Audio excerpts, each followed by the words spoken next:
Hey everyone, welcome to Story is Life, and today we're going to talk about words. Words are the way that we communicate and understand each other and everything around us. When it comes to storytelling, whether it's spoken, written, or visual, words are still the foundation. So as we begin to learn the skill of storytelling, I think it's important that we first understand the terms and words that we use when designing a story. Essentially, the language of story.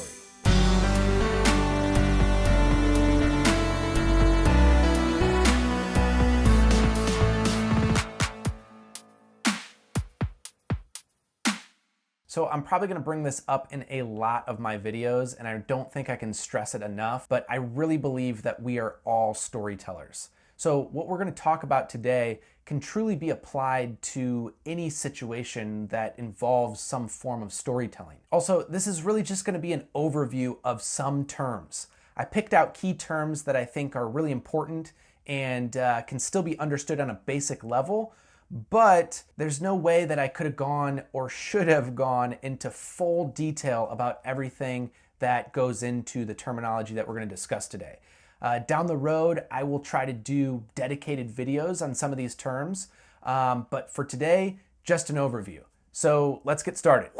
So I pretty much already defined what story was in the introduction video that I did for the channel, but to recap, story is just an entertaining message or an engaging message that gets communicated from one person to another person or multiple people. The key here is that the message needs to be engaging and potentially entertaining. And the only way that we do that, and basically the very key ingredient to story, is conflict. Story cannot exist without conflict. We define conflict by saying that it's an incompatibility between two or more opinions, principles, or issues. This can be people or forces, but right in the middle of between two opposing forces is going to be conflict. And that's what drives an interesting and engaging story. Genre. This is basically the categorization of different types of stories. Comedy, drama, horror, scary movies, fantasy, action films. These are all basic genres. But you can do a lot of mix and matching of genre types to create really interesting stories. Understanding genre can really help you understand the formula for your story that you're going to tell. There are just some things that you wouldn't put in a drama that you would absolutely put in a comedy, and that's okay. So as you learn more about genres, you'll be able to feel more empowered to tell the stories that you have to tell. Premise, by definition, is often tied to an argument or theory. And when you're telling a story, you're presenting an idea, which could feel like an argument or theory to an audience. But premise takes everything in the story and then presents it in a single sentence. In short, you want to introduce us to the idea of the world, the characters, and the outcome, all together. It's kind of like a pitch. Now, it's important to note here that premise is not concept. A concept would be something like a man falls in love with a woman.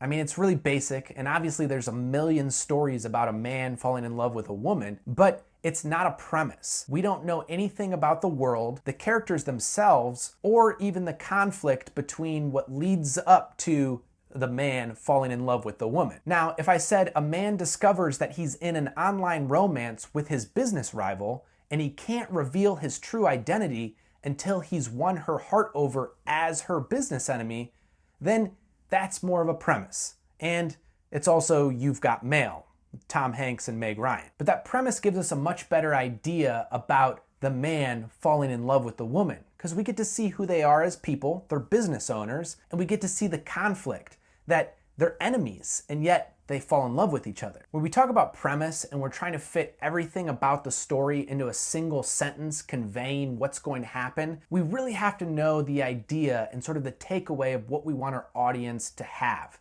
And that's really theme. Theme is often considered to be just the subject of a story, but it's really more than that. Theme is really a personal statement. It's even sometimes attached to morality. But All around, it's just a point of view. It's whatever you are taking from your point of view as a storyteller and trying to communicate to the audience. When we were talking about You've Got Mail is about love. That might be the subject matter, which is love or falling in love. But the theme is really more about true love can conquer anything, even when you fall in love with your enemy. Theme is what holds together the reason why you're telling the story, why your characters do what they do in the story. Often you'll present the theme many times throughout the story and hint at it, leading all the way up to the end. But by the end, when you resolve your conflict, your audience is going to take away something, and that's always the theme. Your point of view on the subject that the story was about. Every story has to have a character. And a character can be a person, an animal, or even an environment. It's really whatever we as storytellers want to give a characterization to, which is to say it will embody or express relatable qualities to your audience. Character as an element of story is simple to understand conceptually, but developing good quality characters is not so simple. And characters are so important. I'd even argue that characters are the most important element in a story. Characters are often the focal point, and they're the best way to relate to your audience and really drive home your message. And remember, story is all about conflict. So even your most basic story is always going to have at least two characters, a hero and a villain. Plot.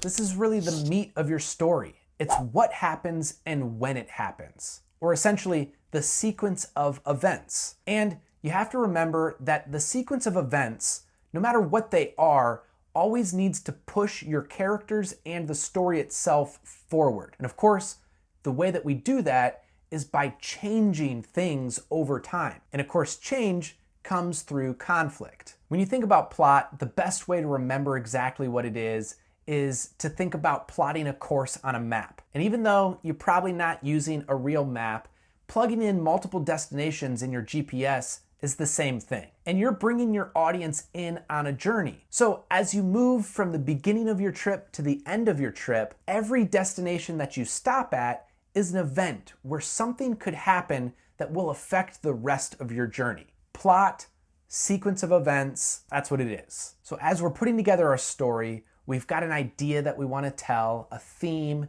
we've got a premise put together, we've got conflict and characters, and we sort of know the sequencing of events. Now we need to put it to the test and say, do we have a good story arc? Arc is directly related to the structure of your story and how you're telling the story. If you want, you can think about arc in terms of architecture, because you are building some kind of structure with the story that you're telling. It's not shorthand for architecture, but it's helpful to remember it that way. We always depict arc in a visual way. You always have a beginning, a rise to action, the climax at the peak, and then sort of the resolution which falls off at the end. This is the path or journey that your story takes over a period of time. There can be multiple arcs in one single story, but usually there's at least two. The overall story arc and a character arc. Remember, story is all about conflict and change. A character will start somewhere in a world and then end up somewhere else in that world, changed in some way. You're gonna see change in the story environment and the character. Two arcs. So now that you've plotted out your events and you have an understanding that your character and story will change over the course of time and going through those events, now we can talk about acts. So while the plot might be a list of all the events that happen in your story, an act is going to take and group certain events and put them together in a more concise fashion. The most basic act structure that we talk about is the 3-act structure, which can simply be expressed as a story that has a beginning, a middle, and an end. Even if it's a real short, simple story, you're always gonna have a beginning, a middle, and an end. But to put that in a little bit more detailed language, Act 1 is often considered to be the introduction to the characters and the world. Act 2 has the meat of our conflict, where our hero faces opposition up into a point where there has to be a resolution. Act 3 is then the resolution to the building conflict that's happened over the course of the entire story, as well as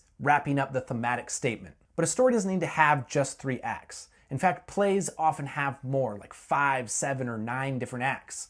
It's really just however the author wants to present the information. Scene. This is our last term, and it's the smallest subdivision of organizing and representing your story. If we plotted out our events and then we grouped them in acts, we need to have certain scenes happen within those acts. And that's just a continuous moment of time where, again, there's a progression from point A to point B. I'm sure it's pretty obvious, but a scene in a movie is just a continuous moment. So if somebody's having a conversation in a room, that's a scene. The minute that they leave the room, or we cut away and we're somewhere else entirely, we've changed scenes. In literature, sometimes chapters are broken up to be scenes, but sometimes you can have multiple scenes even in one chapter. Again, it's usually just one location in a continuous set of time. So I know that we covered a ton today. I'm really hoping that you were able to learn at least a little bit of something. And if you did, I'd love for you to put it in the comments. Let me know what you picked up, what you liked, what you thought was interesting. And if you felt like I left something out that's really important, or I took a misstep in talking about just the terms that I was talking about today, go ahead and let me know about that too. Like I said at the beginning of this video, I will be making more content for each of the topics that we kind of discussed today. There's just so much to cover, and the hope is that we get very deep and we kind of really break it all apart and understand this stuff the best that we can. So be on the lookout for that. The best way that you can follow along is to go ahead and hit that subscribe button. I'd really appreciate it. And if you hit the bell icon, you'll get notifications for sure whenever I upload a video. You can also follow me on Instagram and Facebook. And basically, I'm excited to be making this content for you. I hope you enjoy it. We're just getting started. This is Story is Life, and I'll see you next time.